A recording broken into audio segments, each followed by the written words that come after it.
Chapter 1.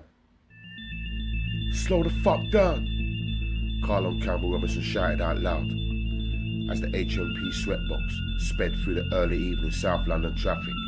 Waste man, he thought. It was cold as fuck, and the heating was only turned on in the summer, so the prisoners would sweat like pigs. He blew hot air into his hands and rubbed them together and tried to relax, but the van driver was rolling like he had some form of death wish.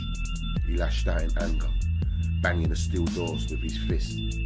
Campbell-Robinson, shut the fuck up, or we'll kick the shit out of you when we get to the other end, screamed the irritated GOAME officer in the back of the van. Fuck you, B. You ain't on shit.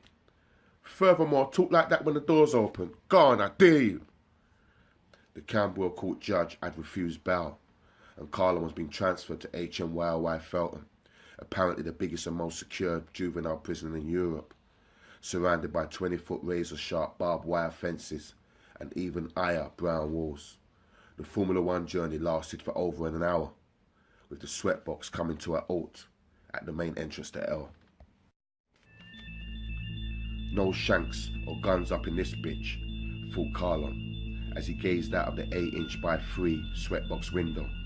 He knew there'd be nowhere to run or hide. You were either built to survive the jungle or you weren't. Either way, once you hit the landing, all will be revealed. 45 minutes later, Carlon's sweatbox door was opened, and he was handcuffed to a 6'4" super hench motherfucker, who led him down the 4 van steps and into the prison reception area. The reality that he was incarcerated, hitting him only when the iron gates clanged shut behind him. A tense silence filled the air. Once he had his handcuffs removed, he was directed to an officer standing behind a large wooden desk. Welcome to HMYLY Felton, your worst fucking nightmare, the short, fat, bald-headed desk officer said in a tone which suggested he enjoyed being in a position of power. Name? Carlon smiled and stared at the screw with an expression that clearly said never scared. Carlon Anthony Campbell-Robinson. Date of birth, 22nd 1073. Address you gave to the court, 213 Algernon Road, Lewisham, SE13. Are you going to play the game, or do you intend to take us on? The desk officer asked. Just give me a bed and I'm good, replied Carlon. 1 hour later, he had been strip searched and given a prison bed pack, which he had rolled up under his arm, and he was handed over to a cute blonde female officer, who had the pleasure of escorting him to his new location. They hit the corridor. What wing am I going on, he asked. Nightingale, she replied. Is this your first time in Felton? Nah, I've been there once before, last year. I thought you were fresh meat, she said, with a slight smile on her face. He laughed, and for the first time he ran his eye over the product. She was fly, around 22, maybe 23. Nice small peach arse, slim hips, and a pair of breasts that had obviously cost her a fortune. Even her nail game was tight. You're kinda cute. Don't even go there, she responded. Why not? Because I don't fuck prisoners, she answered quickly. Who said anything about wanting to fuck you? Isn't that what you're thinking, she asked, as she glanced at him sideways. Nah, the thought didn't even cross my mind. She turned right, and she pulled out her keys as they approached Nightingale Wing. What's your name? Asked Carlon. Miss Johnson, she replied. Fuck that formal shit. Look, it is what it is. I like, you like, what's up? I know the rules. My lips are sealed. What are you in for? She inquired. Handling stolen goods. The boys in blue found 150k worth of computer chips in the boot of the car was sitting in. It's nothing. Was you in the driving seat? He smiled. Do I look stupid? You look many things. Stupid isn't one of them, she said in a seductive voice. As soon as the words left her mouth, Carlon immediately knew it was on. Once they reached the wing entrance, Miss Johnson used her keys to unlock the double steel doors and lock them behind them. It was gone 9 p.m, so most of the lights were out. Carlon followed her along the landing until she stopped outside the cell and unlocked the door. She stepped inside and turned on the cell light. He walked in behind her. The cell was a tip. There was a metal toilet and sink to the left of the door, and a bed with a once white, now black mattress on it to the right. It isn't the Hilton, is it? He looked around the cell and shook his head. Then he turned to face her. I'll survive. You can stay the night if you like. Miss Johnson smiled and turned to leave. Sleep tight and don't let the bed bugs bite, right? Carlon placed his bed pack on top of the mattress and smiled. I'm not even gassing. You got wifey written all over your face. Bye, Carlon, she said as she stepped out of the cell. Bye, baby, he replied. My name is Kellyanne, she smiled, and then the cell door clanged shut, leaving him staring at the steel door. Someone was banging on the wall. In the cage, one who was on point never missed a trick and was always hip to when someone new came onto the wing.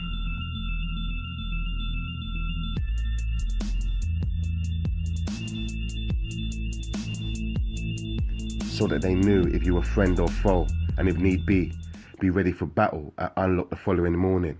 Yo, next door, what ends are you from?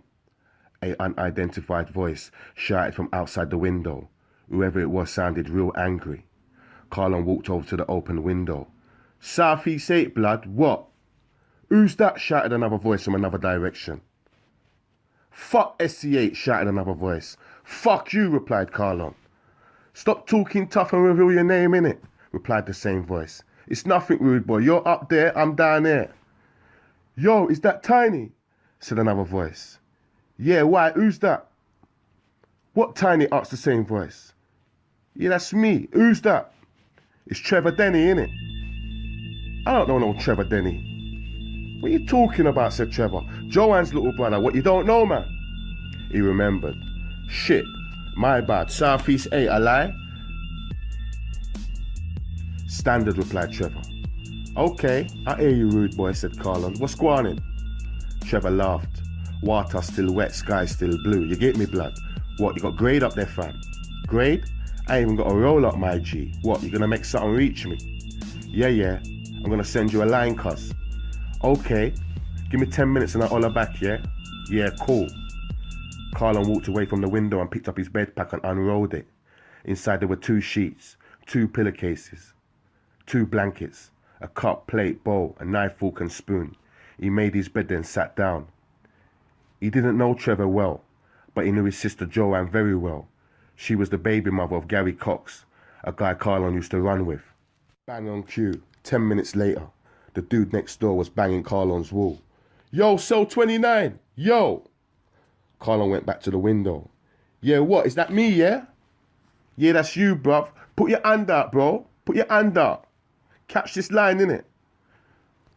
Carlon pulled the line into his cell.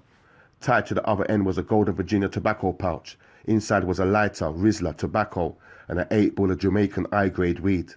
He sniffed the weed and nodded his head in appreciation. Yo, next door. You gone? Yeah, respect for that, yeah? Yeah, cool, innit? The name's Johnny Ringo, though, yeah?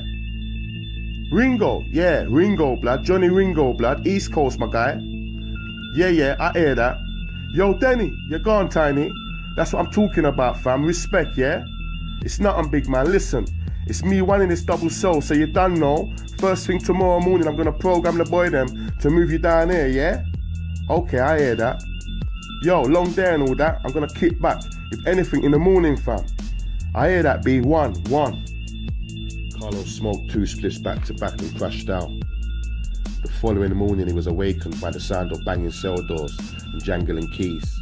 I'm slipping, he thought, laying in bed like it can't happen. He jumped out of bed, washed, dressed, and proceeded to search the cell for anything that could be turned into a weapon. Bingo! He found an old PP9 battery inside the cell locker drawer. He removed one of his socks from his left foot and slid the battery inside and tied a knot at the end. He was good to go. 2 minutes later, his cell was unlocked for breakfast and he stepped out onto the landing.